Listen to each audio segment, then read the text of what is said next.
Bem-vinda, bem-vindo ao BTC Journal, seu resumo de notícias de negócios comentadas e analisadas pela equipe da BTC.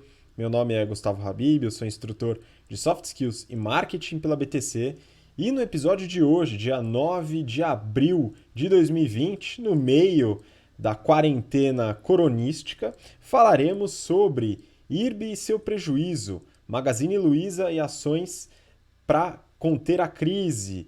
Presidente da Saraiva sai do barco. Coronavírus faz produção da Chanel mudar e produzir máscaras. Falamos também sobre. Vamos falar sobre Airbnb e nova rodada de investimentos. SoftBank que prevê falência de 15 empresas do grupo. Gympass e desligamentos. Pet Love e análise de uma comparável nos Estados Unidos, a Chewy, e também resultados da Braskem. E para falar sobre todas essas notícias, né, fazer uma análise aí que você já está acostumado, se você segue a gente pelo BTCcast ou pelo YouTube, né, se não segue, acompanha o nosso histórico. Estou aqui com o Renato Aracaki, instrutor de finanças corporativas, valuation e estratégia da BTC. Fala aí, Renato, como é que estão as coisas? Fala aí, Gustavo, tudo bem? Fala, pessoal. Espero que todos estejam a salvos e com bastante saúde aí nessa quarentena. Bom, o mercado ele está mostrando deteriorização aí dos seus resultados. A gente vem acompanhando aí nesses últimos BTC Journal bastante, ações das empresas, vão continuar fazendo isso, até para ir vendo a evolução aí das tomadas de decisões das companhias. Queria mandar um abraço forte aí para as turmas do GBP. A gente iniciou essa semana duas disciplinas bem interessantes, que são as disciplinas de finanças corporativas e valuation, onde a gente vem abordando bastante essa parte de gestão de caixa e a situação das empresas, e toda a parte de análise de investimento também, que é importante principalmente porque está todo mundo aí que investiu em bolsa aí está se ferrando, até em renda fixa está se ferrando também, tá? E a pessoa que vos fala também está tomando pau, tá? Só para deixar claro isso.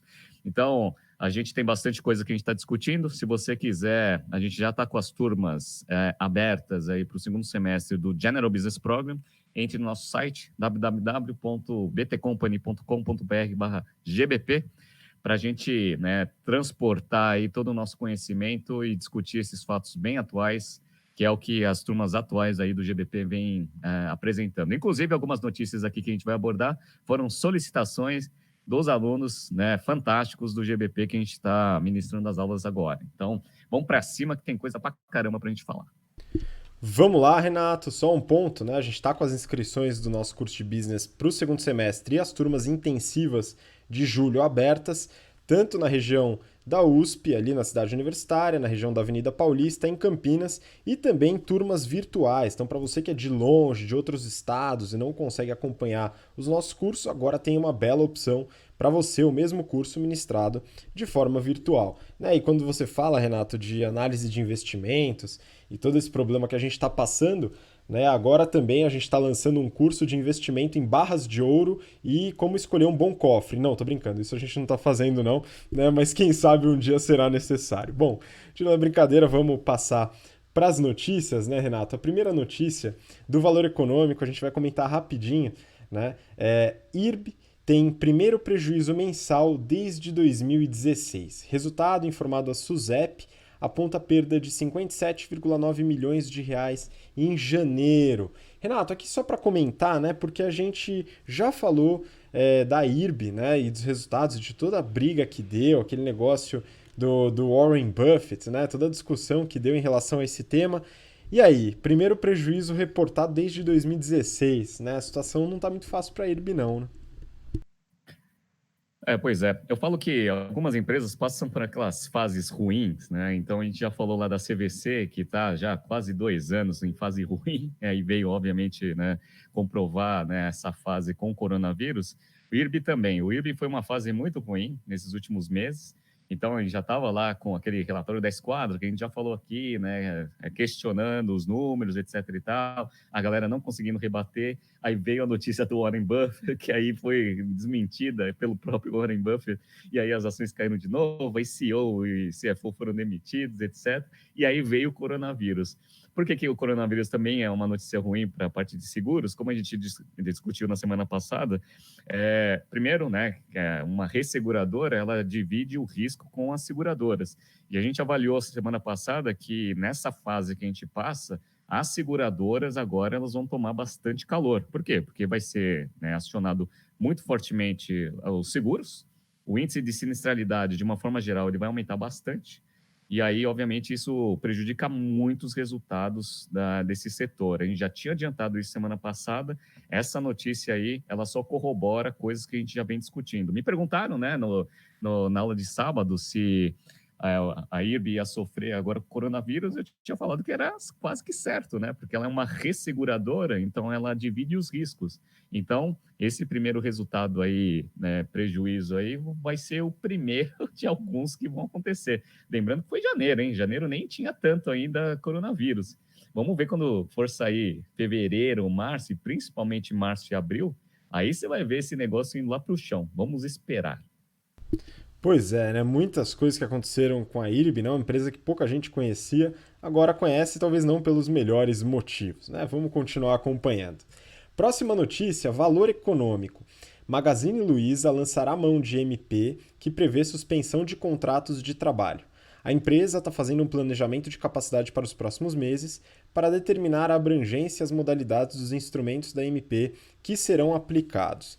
Renato, a notícia, né, ela fala basicamente dos esforços da Magazine Luiza para não precisar demitir. Inclusive, são constantes as entrevistas que a Luiza Trajano coloca na imprensa, né, sobre a importância de manter os funcionários, e a Magazine Luiza tem executado algumas ações de mitigação antes de prever as demissões, né? Eventualmente, uma hora talvez tenha que acontecer, né? Mas eu queria entender sua visão, Renato, desse esforço da Magazine Luiza nessa crise. Como é que você vê isso daí, hein?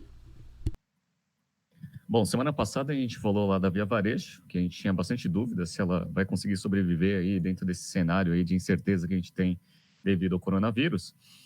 Magazine Luiza, dentre as principais players do mercado, é a melhor posicionada. Ela está com caixa forte, mas mesmo assim ela já anunciou que ela vai emitir dívida para o mercado, vai meter umas debêntures aí para tentar dar uma reforçada no caixa. Obviamente a taxa de juros vai ter que ser alta para caramba para conseguir captar nesse cenário horroroso. E assim, é aquele negócio que a gente falou. Se a crise se estender por muito tempo, inevitavelmente as empresas vão ter que ir para algumas ações mais radicais. O que a gente vê é que a Magazine Luiza está tentando, dentro daquele esforço que a gente já comentou há 3 semanas atrás, de tentar fazer as melhores alternativas, né, no curto prazo, para não chegar nas partes radicais. Então, ele vai usufruir aí da MP, que foi uma medida provisória aí para dar uma ajuda, né, e uma segurança minimamente jurídica aí para as empresas, para tentar, né, reduzir carga de jornada, reduzir um pouco da folha de pagamento, porque, cara, por mais que ela seja a melhor posicionada em termos de omnichannel, as lojas físicas representam muito da receita, muito, aliás, muito mesmo, né? O e-commerce ainda estava lá crescendo, estava com uma perspectiva boa. Então, assim, por mais que ela tenha um e-commerce forte, não vai conseguir sustentar a empresa se esse negócio ficar por muito tempo. Então, né, a primeira coisa que eles já anunciaram para o mercado é que eles vão já começar a usar aí os termos para reduzir um pouco de custo fixo. Segunda coisa que eles fizeram, que também é uma boa prática, já conseguiram, né, anunciar para o mercado que eles vão emitir título de dívida para tentar dar um reforço no caixa, tá? Apesar do caixa estar forte, vão dar mais um reforço, porque ninguém sabe, né, quanto tempo esse negócio vai durar. Então, vamos ver, tá? Mais uma empresa aí que vem tomando bastante ação para ver se consegue sobreviver de uma forma melhor aí antes de ir para a parte radical. Se demorar muito, infelizmente, daqui um mês, mais ou menos, a gente vai ver algumas tomadas de decisões um pouco mais radicais. Mas a gente até acha muito bom, né, e gosta de colocar isso aqui como um elogio para a Magazine Luiza, tentando, né, de todas as formas, ver métodos para não prejudicar bastante seus funcionários. Exato, Renato. Na minha visão, também acho que a Magazine Luiza mostrou uma boa maturidade na gestão da crise, tanto pela preparação, né, todo aquele trabalho que a gente comentou há 3 semanas, que nem você comentou, de reforço de caixa, de uma estrutura um pouco mais parruda financeira para segurar momentos difíceis. Agora está se mostrando isso, ela consegue segurar medidas radicais por um bom tempo, executando alternativas, né? Tanto redução de salário de executivos, de conselho, eventualmente, nos próximos dias, deve ter uma parcela dos funcionários atingidos pela redução de carga de trabalho com consequente redução de salário, né? É uma medida já um pouco mais, um pouco menos popular, vamos dizer, que eventualmente vai ser necessária antes de aplicar as demissões, né? Então eles estão fazendo todo o possível dentro de várias alternativas, que não é o que toda empresa está fazendo. Eu acredito que é uma boa prática que eles estão executando. Vamos continuar acompanhando, né? A Magazine Luiza que deu esse resultado muito bom no ano passado. Né? E aí, falando sobre demissão, né? Ninguém quer ser demitido num momento como esse. Mas, Renato, tem gente que se demite num momento como esse, né? Que é o que aconteceu com o presidente da Saraiva. Né? A notícia do Valor Econômico: presidente da Saraiva se demite após suspensão de pagamento a editores. Com o fechamento do varejo, a rede suspendeu os pagamentos até que a situação se normalize. Bom, falamos bastante da Saraiva aqui nos últimos episódios, né, uma coisa realmente complicada. A Saraiva passa por recuperação judicial, o negócio está uma caca, está muito complicado, e ela já havia postergado os pagamentos aos fornecedores e principalmente editoras, né? E agora, com o coronavírus, eles anunciaram que o pagamento está suspenso por tempo indeterminado, o que traz uma grande segurança para as editoras de que elas receberão seu dinheiro, mas ao contrário, né? E aí, Renato, como é que você vê essa demissão, né? O presidente se demitindo num momento como esse? Acredito que ele tenha dado uma palavra aí às editoras e o negócio não deu muito certo, né? Pois é, cara, a posição desse cara aí, ele era uma posição delicada já pela própria situação. Então, só relembrando, a gente analisou muito fortemente em vários episódios aqui do BTC Journal a situação da Saraiva. Ela vem passando por muita dificuldade por vários motivos, né? Primeiro, né, mudança de hábito e segundo, por má gestão de fato, tá? Então, não pode ficar só colocando a culpa ali no mercado, sendo que algumas empresas vão super bem aí dentro desse segmento, né? Então, erraram bastante. Estavam tentando se recuperar, entraram em recuperação judicial. O mercado editorial ele estava sofrendo muito por causa da saída, né, de Fnac, Livraria Cultura e a Saraiva passando por dificuldade. E aí o que acontece? Você vai lá numa recuperação judicial, se senta com todos os credores, é um processo bem difícil, onde você olha no olho dos credores, dos fornecedores e fala o seguinte, ó, eu não vou te pagar tudo que eu te devo, mas vou te pagar uma parte aqui parcelada em vários anos, tá? Você aceita? Dou minha palavra, né? O cara vai lá e assina a recuperação judicial. Aí chega coronavírus, o cara fala assim, não vou mais pagar. Cara, eu sei que isso pesa. Eu ainda não vi nenhuma entrevista de fato, né? Ou seja, que o próprio presidente, né, expõe as razões reais, mas o que eu acredito é isso, né? O coronavírus ele pegou muito forte uma empresa que já estava ruim, e aí ele teve que tomar uma decisão radical do lado da empresa, que foi parar de pagar os fornecedores. E aí, obviamente, esse negócio ele vai destruir, né, o setor editorial aqui no Brasil, infelizmente, tá? Porque é a maior empresa do setor. E como ele deve ter dado a palavra lá no processo de recuperação judicial, eu acho que ele se sentiu meio mal aí de ter feito isso, pediu demissão. Vamos ver, né? Agora é ver como que esse setor aí ele vai se reorganizar, porque sem a Saraiva, sem pagamento, se demorar muito tempo essa crise, eu acho que esse setor, infelizmente, ele vai precisar de uma ajuda muito forte ali ou de outras empresas, ou eventualmente do governo. Vamos ver.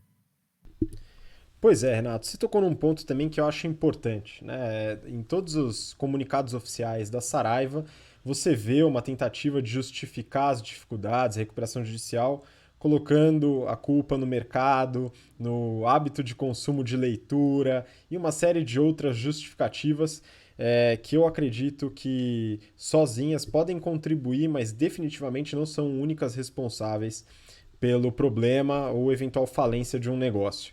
Né? Então teve muito problema de gestão, com certeza, teve falta de flexibilidade na hora de analisar novas possibilidades, novos modelos de negócio, utilizando experiências passadas.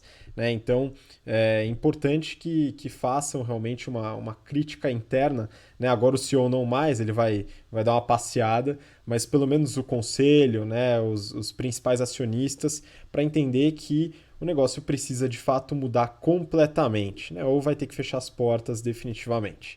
Né? Vamos acompanhando. Bom, seguindo, próxima notícia, essa é da Época Negócios, e o título é Coronavírus, : Chanel anuncia a produção de máscaras de proteção e uniformes médicos para hospitais. A Grife também anunciou doação de 6,8 milhões de reais para o sistema público de saúde da França. Renato, essa notícia você pediu para a gente comentar um pouco, se eu não me engano, um aluno ou uma aluna pediu para a gente falar sobre a produção das máscaras em marcas de luxo, né? E de toda essa bagunça que está relacionada à crise do coronavírus. Né? Como é que você vê essa ação em relação às marcas de luxo? Por que elas fazem isso? Né? E qual que é o benefício que elas têm hoje nessa situação, ou não? É.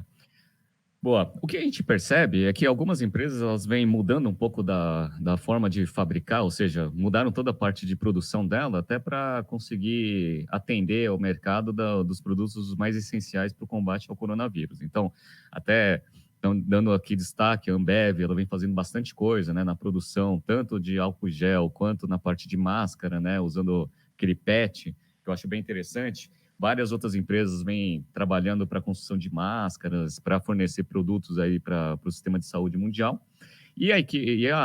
As marcas de luxo, elas vêm trabalhando fortemente, mudando bastante a cadeia de suprimentos, para conseguir atender também os setores que são bastante afetados aí pela crise.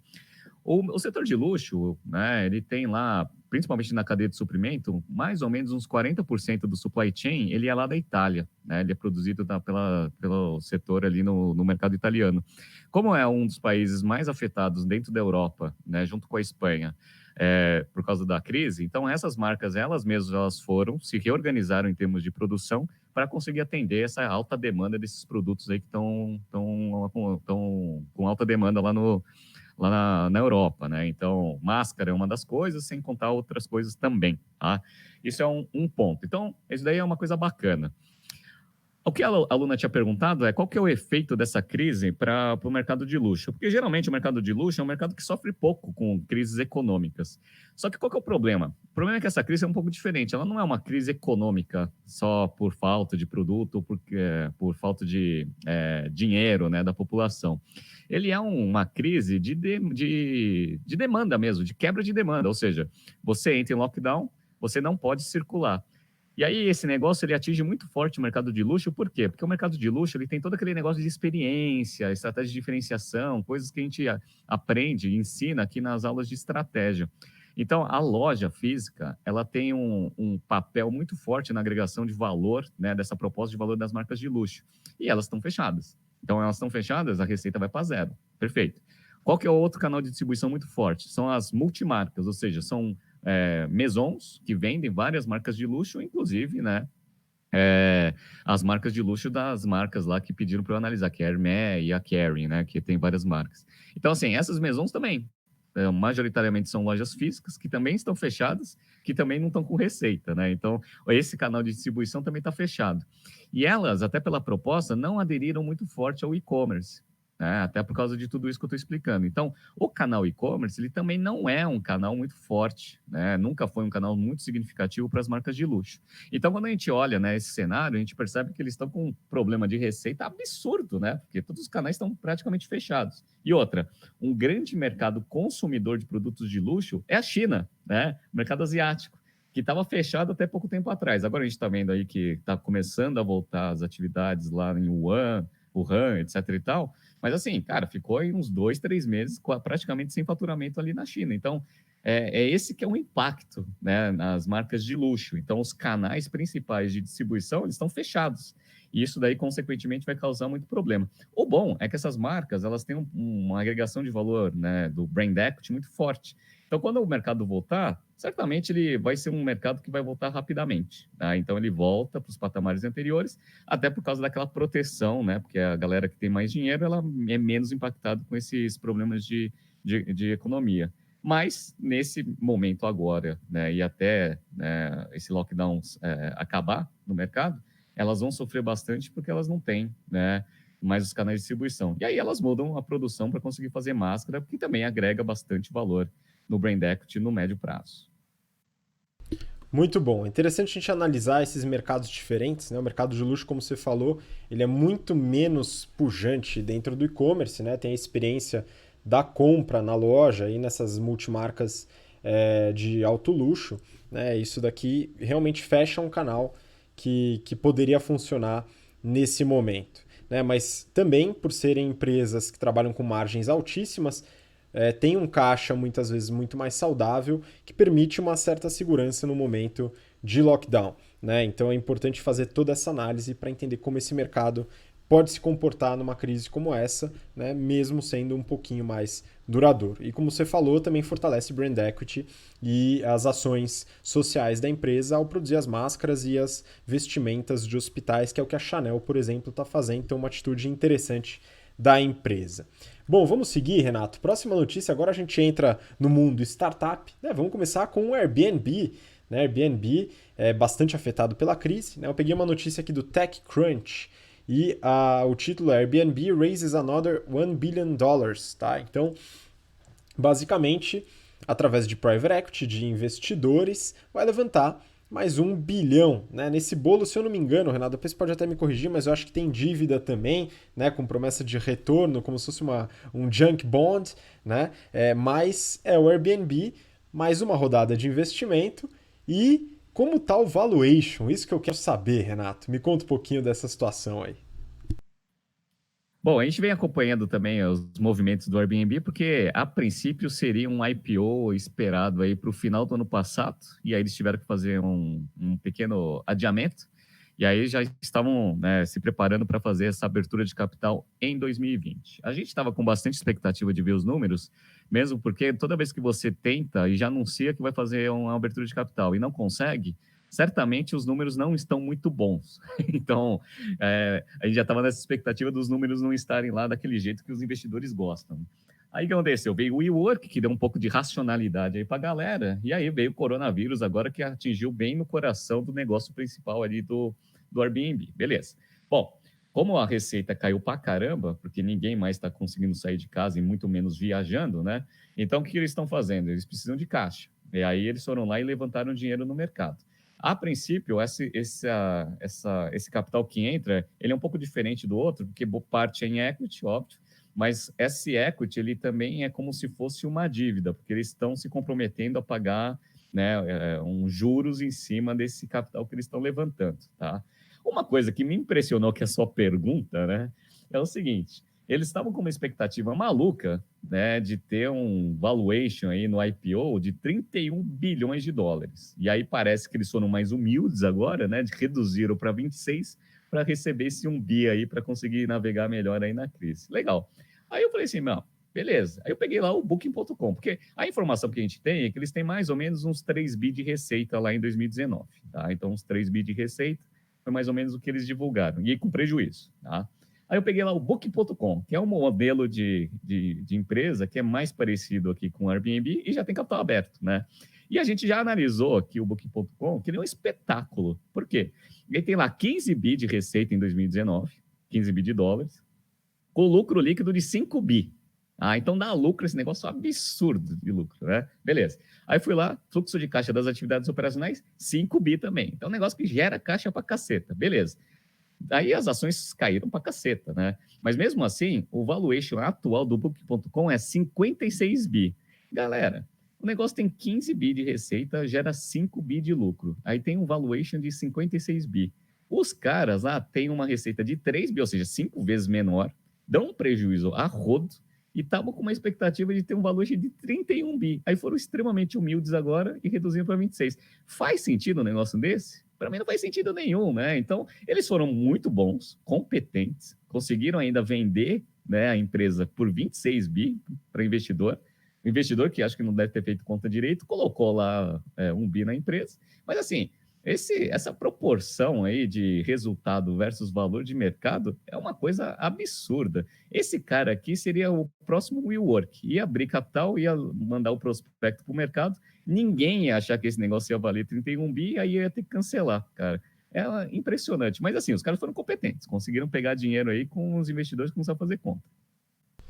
Pois é, né? Nada como uma construção de marca, uma história bem contada, né? Renato, a empresa é legal, então ela vale tudo isso, né? Vamos pegar por um argumento bastante objetivo, que é o quão cool é a empresa, né? Isso daí é bastante importante também, né? A gente tem que analisar isso com bastante objetividade, né? Como se isso fosse possível, né? Mas eu acredito que o mercado tem se tornado um pouquinho mais racional, né? De qualquer forma, teve esse valuation ainda assim bastante alto para o Airbnb nessa nova rodada de investimento, que tem uma característica meio de dívida, né, com uma promessa de cupom, vamos dizer assim, é uma coisa diferente, né? A gente precisa até dar uma olhada em alguns termos, né? Muita coisa não foi aberta, né, nesse modelo, a empresa não tem todas as informações disponíveis, mas a gente vai atrás também para entender quais são os termos, se a gente conseguir encontrar, se eles abrirem essa informação de alguma forma, né? Mas é importante fazer, quando a gente vai entender o valor de uma empresa, é muito importante a gente pegar empresas comparáveis, né? Empresas razoavelmente com modelo de negócio próximo, né? Não necessariamente igual, mas o Booking.com tem, como a gente comentou no episódio da avaliação do Booking.com, tá partindo para uma estratégia de competição multiponto, trazendo as residências, né, como o Airbnb faz, para alocação, não só os hotéis. E o Airbnb muito provavelmente entra no mercado de hotéis em breve para fortalecer essa estratégia multiponto. Né? Mas a diferença entre as duas empresas em tamanho, geração de caixa e lucratividade é muito, muito grande, é gritante. Né? Mas falando aí sobre startups, valuations bizarros e empresas quebrando, né? A próxima notícia a gente fala sobre SoftBank.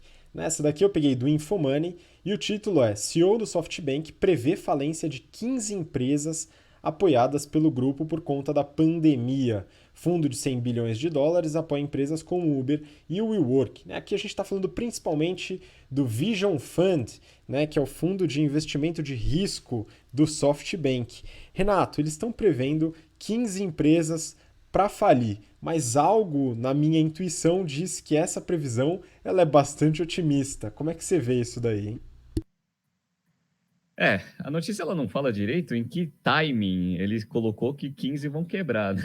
Então, assim, porque assim, o cara tem investimento em acho que 88 empresas, né? 88, só 15 quebrar por causa do coronavírus, é otimista pra caramba. Primeiro porque o mercado de venture capital ele já é um mercado de alto risco, tá? Então, só falar que 15 de 88 vão quebrar, ele está sendo extremamente otimista. Primeira coisa. Com o cenário de coronavírus, é óbvio que esse número vai ser muito maior do que isso daí. Então, ele fez uma entrevista meio que, né, só para dar uma acalmada na galera.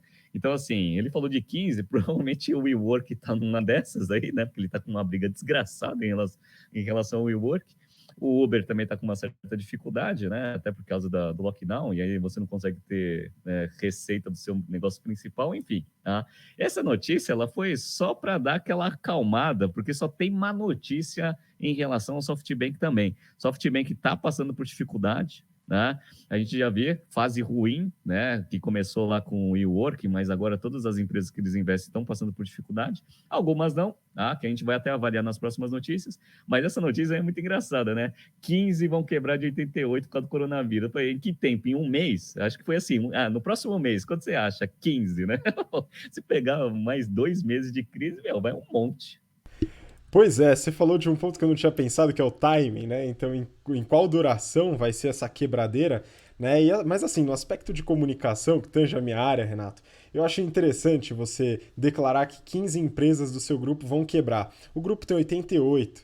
Né? Você fala que 15 vão quebrar, quantas ficam preocupadas? 88, né? Então talvez não seja a melhor forma de comunicar esse tipo de desastre, né? E falando de empresas que tem investimento pelo SoftBank, a próxima notícia fala de uma delas, né? Uma empresa brasileira, e a notícia é da Forbes. Gympass desliga 1/3 dos colaboradores. Né? Eu não sei se ela faz parte das 15, dado que o SoftBank não falou quais são as 15 empresas que ele acredita que vai quebrar, né? Mas olha só que beleza, a Gympass está fazendo uma demissão em massa, 1/3 dos colaboradores, é uma empresa que foi fortemente afetada pela crise, né? E aí, Renato, queria saber o que o Gympass tem para fazer, né? Como é que você vê essa notícia, tanto da demissão como, enfim, o quão afetado é o modelo de negócio do Gympass, né, em relação ao coronavírus. E aí, como é que você vê isso daí? Olha, isso daí é uma notícia péssima para a gente, até porque eu gostava muito do modelo de... Eu gosto, né, bastante do modelo de negócio do Gympass, temos bastante ex-aluno aí do GBP trabalhando lá, e foi um dos unicórnios aí, né, criados aí pelo Brasil aí nesses últimos tempos. O problema é que, com o cenário atual, as academias estão basicamente fechadas, né, em várias partes do mundo, Se a academia está fechada e a galera não consegue sair de casa, consequentemente, tem um serviço que te permite ir para a academia com um custo mais acessível e com flexibilidade, também deixa de fazer sentido. Então, o que provavelmente deve ter acontecido é uma quantidade absurda de gente cancelando os seus planos, tá? Inclusive, eu estou até pensando, porque o meu também, eu tenho planos de Gympass, eu adoro Gympass, mas também não estou saindo de casa e estou achando que vai ficar por muito tempo, né? Mas aí, depois eu vejo isso lá com o pessoal do Gympass. Então, como eles tiveram muito cancelamento, obviamente, ele foi muito afetado. E aí, para você, né, que é muito afetado, você tem que tomar umas ações um pouco mais radicais. Muita gente vai tentar comparar esse negócio com o negócio da Magazine Luiza. Vai falar assim, olha o Gympass aí, que não é que nem a Magazine Luiza, que faz de tudo para se recuperar. Cara, mas é assim, né, eu me coloco muito na pele do empreendedor, né? Do executivo que está tomando a decisão lá. Cara, tem mercados que são muito afetados, tem mercados que são afetados, né, num tempo um pouco mais longo, tá? Então, assim, quando a gente viu lá a CVC tomando ações radicais, eu entendo, cara, é um mercado que está tomando, né, um calor violento no curto prazo. O Gympass também. Então, ele tem que tomar algumas ações rápidas. Então, assim, cara, não estamos aqui para julgar. Ele está assim, cara, se foi a análise que ele fez e ele tinha que reduzir esse custo, cara, tinha que fazer, não tem jeito. Então, não é para jogar pedra no negócio. Entenda, a receita dos caras deve ter caído muito, né? E sem perspectiva de volta. Esse que é o problema, tá? Então, tomaram ação. Era uma empresa que estava muito bem, estava crescendo bastante. A gente elogiou bastante, né, o nível de crescimento, mas agora está sendo afetada. Vamos ver quanto tempo vai demorar para voltar esse negócio e se eles têm caixa para sobreviver. É uma das empresas do SoftBank, espero que não seja uma das 15. Pois é, isso mesmo, né? É um setor que é bastante afetado. Eles acabam dependendo muito dos canais de distribuição, que são as próprias academias, né? E aí, enfim, é um mercado que tem um certo perigo, né? Nesse tipo de crise de demanda, né? Não a crise financeira, no caso. Então é importante fazer essa análise e entender as ações que eles estão tomando para gerenciar a crise. E aí, mantendo no SoftBank, Renato, a gente tem mais uma notícia que eu achei interessante da gente compartilhar, que é do Brasil Journal. O título é o seguinte: Pet Love atrai SoftBank. Assinatura é um negócio bom para cachorro. Essa reportagem ela fala sobre o intuito aí do SoftBank, né, o processo aí de investimento de aproximadamente 250 milhões de reais na Pet Love, né, que é um e-commerce, né, o maior e-commerce de produtos pet no Brasil. E Renato, isso daqui é uma notícia interessante, porque a gente comentou faz alguns episódios atrás, sobre a Pets e a possibilidade do IPO, que possivelmente foi postergada, né? Para quando não se sabe. E a gente falou muito do mercado pet e da possibilidade de crescimento do e-commerce para o mercado pet, que já é muito maduro, por exemplo, nos Estados Unidos e ainda está crescendo. Né? Aqui no Brasil ainda é insignificante. E a gente comentou também de uma estratégia que seria interessante para pets, de investir ou adquirir a Pet Love. Né? O SoftBank parece que está vindo primeiro. E aí, como é que você vê essa movimentação de mercado, hein? Olha, essa movimentação de mercado é excelente. Eu gosto bastante do modelo da Pet Love. Inclusive, a gente também tem bastante ex-aluno lá da BTC trabalhando lá. Parabéns para todo mundo, né? Queria mandar um abraço aí para o Virgílio, né? Virgílio foi um excelente aluno nosso e eu sei que ele ainda está lá. Então, belo trabalho que foi feito. Esse mercado de pets a gente já analisou lá no prospecto do IPO lá da Pets. A gente vê que é um mercado que é muito promissor. Então, eles têm lá pela reportagem uma receita de mais ou menos 400 milhões, que é uma receita respeitável, 65% pelo que está descrito lá, bem de modelo de assinatura, que eu explico esse modelo de assinatura nas aulas de Finanças Corporativas e Valuation, mostro quais são as vantagens, né?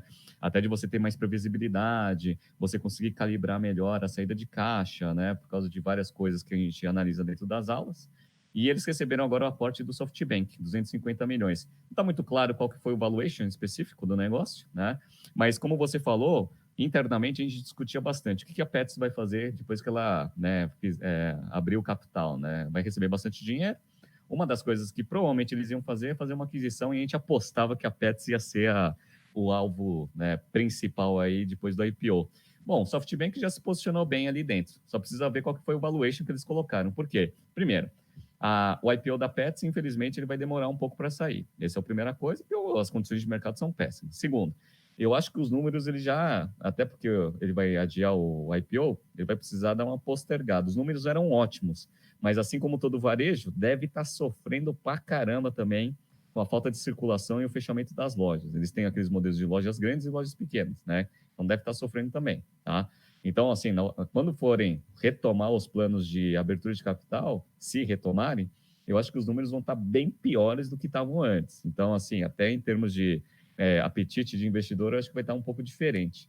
Então, vamos ver como que vai acontecer. Eu acho que é um posicionamento bom. Eu gosto bastante desse setor e você fez uma análise de uma empresa que é o modelo comparável, né, da Pet Love lá nos Estados Unidos. Você pode falar um pouco aí como que é essa empresa?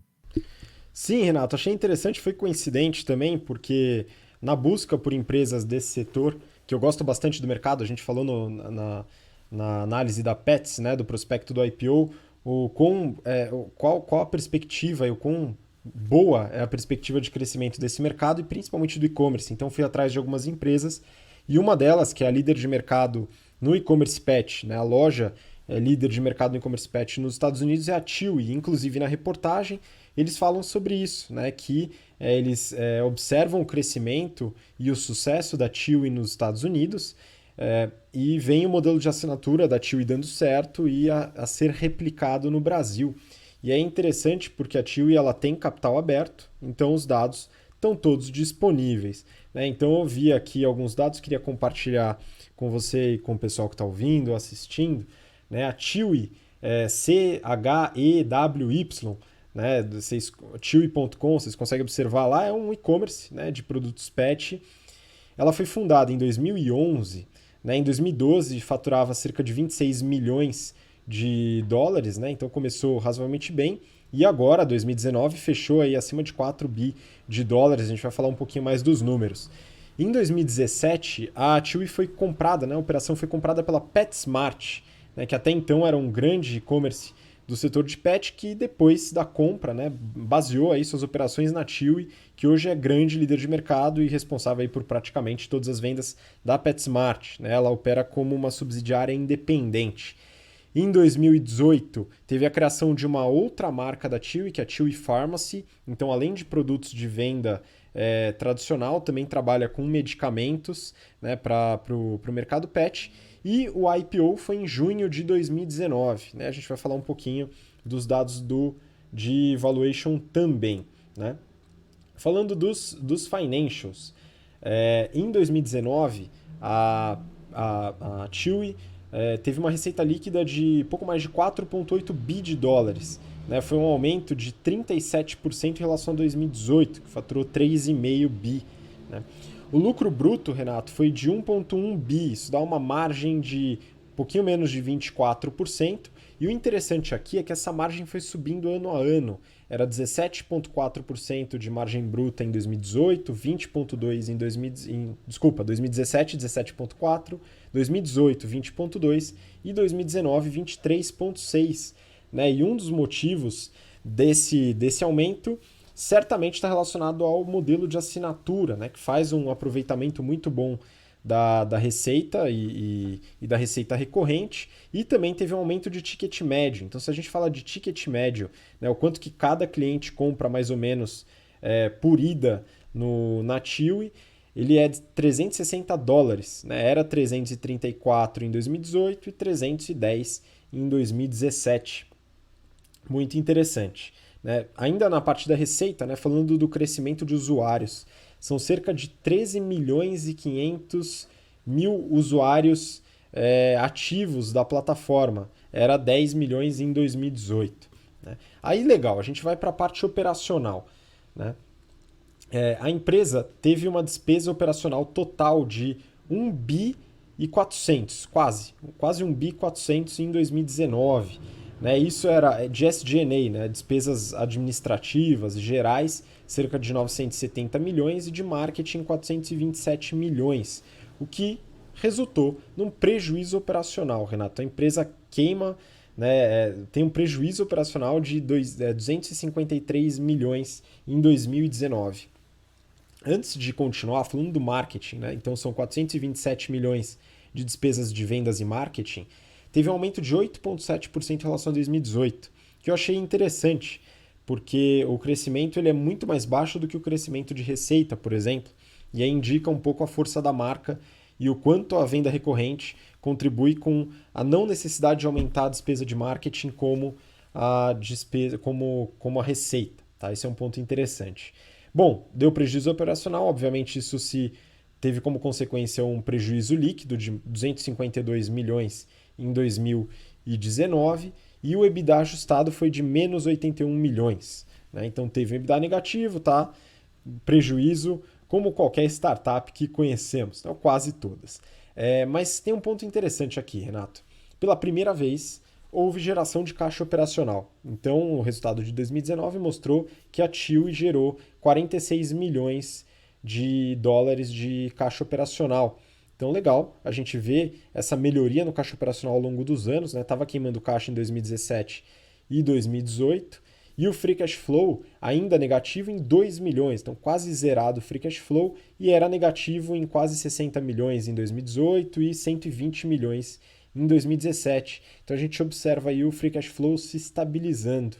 Né? Legal, agora falando da parte de ações, né, de valuation. O market cap eu vi hoje, né, hoje é dia 8 de abril, o episódio vai ao ar amanhã.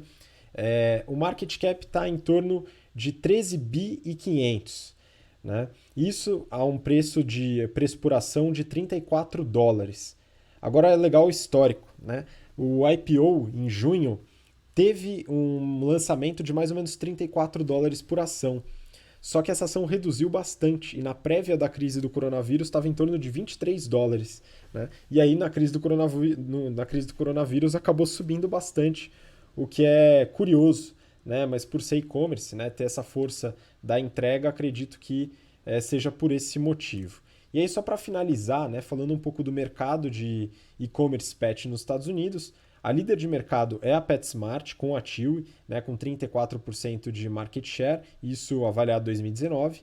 A Petco é a segunda com 15%. E aí tem um mercado bem pulverizado, mais de 50% dividido entre diversas outras empresas de e-commerce pet. Tá? Agora falando de canal, aí tem um probleminha, né, que a Amazon é a líder em distribuição, né, com 23% da distribuição do mercado pet. O Walmart é o segundo com 22% e a Chewy o terceiro com 20%. Tá? Então, ainda assim, a Amazon é uma pedra no sapato, né? Mesmo a Chewy sendo líder no mercado de lojas pet exclusivas. Né? Então, Renato, para sumarizar, eu acredito que a Pet Love está indo num caminho bem interessante, né? Dado que a Chewy tem mostrado uma estabilização da sua gestão financeira, com free cash flow provavelmente chegando ao positivo aí nos próximos meses, gerando caixa operacional, ainda no prejuízo, mas pelo funcionamento do caixa isso deve mudar nos próximos meses ou talvez no ano que vem, né? E a empresa líder de mercado. Então, Pet Love eu estou confiante, acho que pode ter uma boa guinada aí com uma entrada de caixa, né, conseguindo investir um pouco mais e fortalecendo o plano de assinatura, bem interessante. Uma coisa que é legal, né, para essas empresas que funcionam fortemente ali no online, é quando você tem uma situação dessa, onde majoritariamente todos os clientes que iam para lojas físicas estão migrando para o online, e aí você experimenta o serviço, e aí, obviamente, você tem um ganho ali de fluxo de cliente absurdo nesses períodos. Então, a gente vê bastante aí desses negócios digitais tendo uma demanda muito forte, né, de clientes que nem, né, cogitavam utilizar esse serviço antes, né? Então, muita gente, os canais digitais ali de supermercado, etc e tal, a gente vem acompanhando aí na parte de varejo, muita gente falando que o fluxo, assim, a quantidade de novos clientes nesses últimos tempos foi, assim, exponencial. E aí, para esse negócio da Pet, da Chewy, né, as ações subiram bastante por causa disso. Os canais físicos, eles estão todos fechados, e aí todo mundo vai para o mercado online. Vai para o mercado online, descobre que tem a Chewy, né? Nunca tinha visto, faz a primeira compra, perde o medo de receber as coisas, e aí você começa a ter um Customer Lifetime Value gigantesco ali, com uma base de cliente muito grande. Então é ótimo esse tipo de coisa, e a Pet Love está minimamente igual posicionada aqui no mercado brasileiro, só que em anos anteriores, né? Ou seja, o SoftBank está tentando antecipar esse movimento, está olhando ali que tanto Cobasi, né, ou Pets, eventualmente pode ser um comprador, né, ou seja, vai ter uma saída lá na frente, já se posiciona como sócio aí da Pet Love para ver como o mercado reage para frente e eventualmente fazer um pouco de rentabilidade. Então, vamos ver, né? Um mercado ótimo, eu acho muito legal. Parabéns aí pro pessoal da Pet Love. Vamos ver se eles seguem aí os caminhos bons aí que a Tilbit vem tendo ali no mercado norte-americano. Pois é, Renato, existe esperança pós-coronavírus para alguns mercados e alguns segmentos. É importante a gente analisar também, não só de notícia ruim vive o mercado, mas de notícia ruim a gente se diverte bastante aqui no BTC Journal. Então vamos para a próxima notícia, Época Negócios. Braskem registra prejuízo atribuível a acionistas de 2,9 bilhões de reais no quarto trimestre de 2019. No consolidado de 2019, o prejuízo foi de 2,7, quase 2,8 bilhões de reais, ante lucro de 2,8 bilhões no ano anterior. Renato, a gente falou de algumas notícias aqui relacionadas à startup, agora a gente volta para um mercado mais pesado, Braskem, né? E a Braskem faz parte do grupo Odebrecht, né? Enfim, tem o investimento do Odebrecht na Braskem e é importante a gente analisar também, né? E aí, Renato, a Braskem está sofrendo? Como é que você viu? Você deu uma analisada nos resultados de 2019, eu queria saber também como é que está essa perspectiva para 2020. E aí, como é que é a sua análise?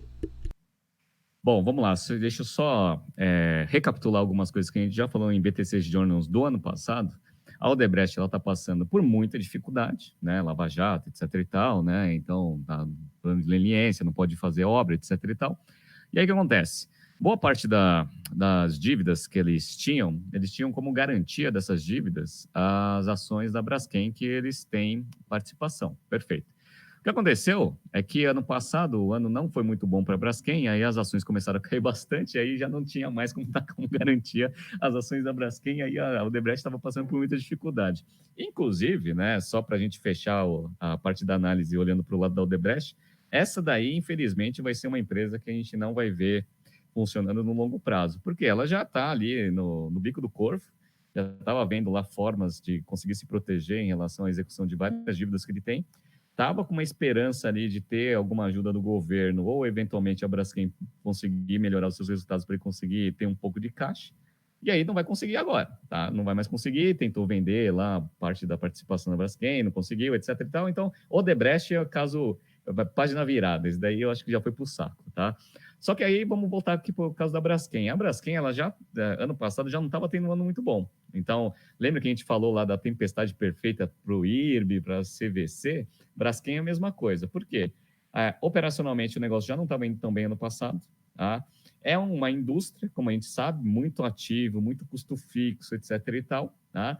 E vai ter uma queda de demanda absurda agora, principalmente porque o mercado como um todo parou. Então, só para analisar para vocês como que foram os resultados de 2019 antes de coronavírus. Então, imagina com o calor que eles estão tomando agora. A receita líquida caiu 10% em relação a 2018, né? Foi de 58 bi para 52 bi, tá? Operacionalmente o negócio já estava indo mal e ainda no último trimestre ainda teve um problema que eles tiveram que fazer um reconhecimento lá de uma provisão de um problema que eles tiveram numa planta lá em Alagoas. Então, tem um problema lá numa planta, estava lá atingindo uma região grande ali, onde tinha bastante residência. Eles fizeram um acordo lá com o Ministério Público para conseguir deslocar toda essa população, porque era uma área de risco. E aí, só para vocês terem uma ideia, a provisão feita para fazer esse tipo de movimento, né, até por causa do perigo ali civil, né, da população, foi de 3,4 bi. Só para vocês terem uma ideia, lembra que a gente falou lá da Vale, que ela teve que fazer um reconhecimento lá de Brumadinho, que foi uma desgraça total, e lá a provisão que eles colocaram foi de 7 bi. Então, se a Braskem colocou 3,4, imagina o tamanho, né, desse problema que ocorreu também com a Braskem. Puta de um problema que foi menos noticiado do que o caso de Brumadinho lá no caso da Vale. Então, esse resultado, ele entrou em outras despesas e despencou o resultado. Então, olha o resultado. Em 2018, eles tinham tido um lucro líquido ali próximo de 3 bi de reais. E aí, agora, esse ano, foi um prejuízo de 3 bi. Então, inverteu, né? 3 bi positivo para 3 bi negativo. Mas, assim, Lembra que eu falei para vocês que o problema teve essa baixa contábil também, mas o problema já vinha de situações operacionais. Então, o que eu fiz? Eu dei uma olhada no fluxo de caixa das atividades operacionais. Então, recompondo, né, essa provisão que eles fizeram lá por causa de Alagoas, você recompõe isso para o lucro líquido e aí vai fazendo lá as variações. Olha como foi ruim o ano de 2019 para a Braskem. Eles tinham gerado de fluxo de caixa das atividades operacionais em 2018 12 bi de reais, uma máquina de dinheiro. Perfeito, legal. Sabe quanto que foi essa geração em 2019? Foi de menos de 5 bi. Cara, menos de 5 bi. Foi 12, foi para menos de 5 bi. Então, recompôs lá o resultado lá da provisão, etc., deu menos 5 bi, uma queda de quase 60% na geração de caixa operacional. Tá? Isso é péssimo. E aí, qual que foi o grande problema? Aconteceu tudo isso em 2019, o EBITDA caiu para caramba, e a empresa está com nível de endividamento alto para caramba, cara. A dívida líquida sobre EBITDA recorrente dos caras passou, no final de 2018, tá? De 2,18, que estava relativamente controlado, foi para 4,71. Cara, 4,71. Isso que foi posição de dezembro. Eles têm dívida em dólar para caramba, e o dólar deu uma pequena variação, né, positiva, né, nesses últimos tempos. Então, assim, a situação da Braskem é uma empresa que eu vou começar a acompanhar daqui para frente, porque a gente vai ter que ver bastante ação que a Braskem vai fazer para tentar equalizar esse problema aqui, porque com queda de demanda, com esse nível de alavancagem altíssimo, dívida em dólar, com quebra de geração de caixa operacional, cara, vai ter uma operaçãozinha de M&A mais cedo ou mais tarde. Estou achando que a Braskem não vai, né, funcionar de forma independente nos próximos meses. Vamos acompanhar uma situação péssima onde a empresa se encontra atualmente. Cara, essa é uma combinação realmente explosiva, né, da gestão de caixa, alavancagem, dívida em dólar, queda da demanda, né, realmente é problemático, né, e é por isso que é muito importante a gente ficar atento a todos esses aspectos estratégicos e financeiros da empresa, né, para entender qual que é a possibilidade de futuro. Muitas vezes vai precisar de uma operação de M&A para conseguir produzir bastante, dado que é uma empresa que tem uma importância estratégica por se tratar de uma indústria de base, né, é bem relevante tanto para o país como para a produção de diversos outros da cadeia, né, de todos os clientes que acompanham essa cadeia. É muito importante. É legal que a gente trouxe essa empresa, né, mais uma empresa de indústria de base, a gente tem que trazer mais empresas dessa, né, e compartilhar junto com as startups, achei interessante. Mas essa foi a última notícia do episódio de hoje. Então, Renato, se tiver algum recado final, quiser mandar sua despedida, manda um abraço para o pessoal. Pessoal, muito obrigado. A gente veio recebendo bastante notícia, bastante pergunta, né, e solicitação de análise de empresas durante aí a semana. Então, continue mandando para a gente. A gente vai evoluindo aqui nas ações que as empresas vão tomando em relação à crise. Como a gente já falou, alguns setores são mais atingidos no curto prazo, mas o que a gente acredita é que isso vai contaminar todos os setores. Então, conforme, né, a crise vai batendo em alguns setores, a gente vai trazendo aqui também e vai diversificando bastante a análise. Então, a gente falou muito de varejo ali nas primeiras semanas, né, que foi a primeira que sofreu. Agora a gente já está vendo esse efeito vindo para a cadeia como um todo. Então, já falamos sobre indústria, já falamos sobre outros setores bem interessantes. Então, vamos continuar avaliando, até para entender um pouco das estratégias das empresas nesse momento conturbado. Caso você queira, eventualmente, né, aprender bastante sobre business, etc. e tal, acompanhe nossos canais, né, então a gente vem divulgando bastante coisa. E não esqueçam aí de acessar os nossos sites e as nossas turmas nossos cursos com turmas abertas, legal? Tá? Então, até semana que vem, um grande abraço a todos e um abraço. Muito obrigado, Renato. Obrigado você que acompanhou, ouviu ou assistiu a gente até agora. A gente tem um encontro marcado na próxima semana no BTC Journal. Não esquece de seguir a gente no Instagram, @instabtcompany, e nos falamos na semana que vem. Um grande abraço, até lá, tchau, tchau.